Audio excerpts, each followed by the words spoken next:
Ujumbe huu leo hii unatuelekeza na unatufundisha kwamba neno la Mungu lenyewe lina nguvu na li hai.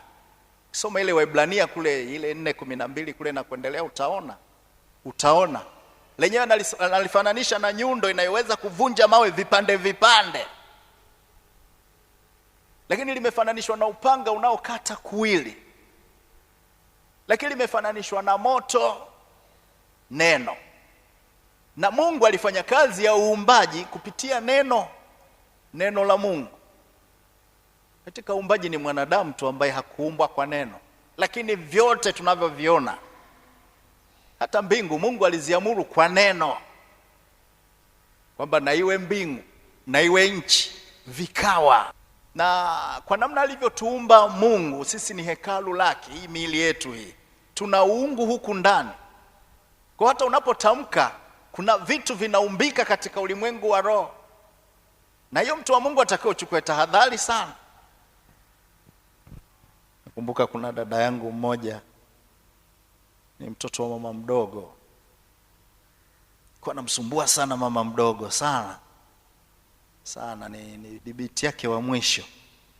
Sasa alikuwa anamtegea vitu vingi, mdangi wakitoka shamba kubeba maji hataki, wakifika kule mama amechoka, yule kumsaidia kupika hataki, anataka mama ndo amshughulikie, ampikie yale, na akimshauri na kumuonya anamjibu vibaya.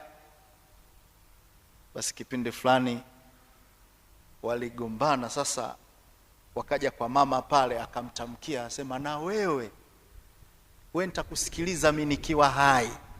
Akana mtamkia huyo dadangu, nitakusikiliza ukiwa hai, labda nikiwa nimekufa ndio kabisa sijui itakuwaje maisha yako, lakini kwa hali hiyo.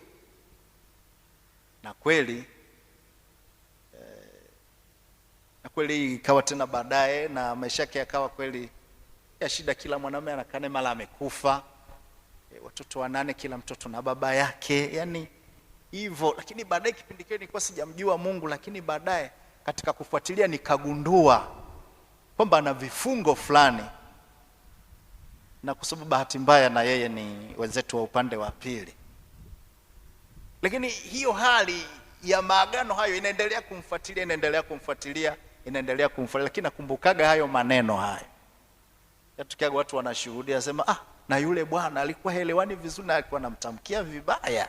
Kwa hiyo kweli hata leo watu wa Mungu, yani kabisa, yani kaa tafakari, na hata kama umegafilika kiasi gani, lakini hebu mpe nafasi naye Roho wa Mungu. Hata kama umekwazika vipi, usimtamkie tu mtu neno lolote la kulaani. Haleluya, Bwana Yesu asifiwe. Yesu anamwambia Petro, utakalo lifungua duniani litakuwa limefunguliwa mbinguni, na utakalo lifunga ndio litakuwa limefungwa. Kwa hiyo iko mamlaka kupitia neno. Bwana Yesu asifiwe.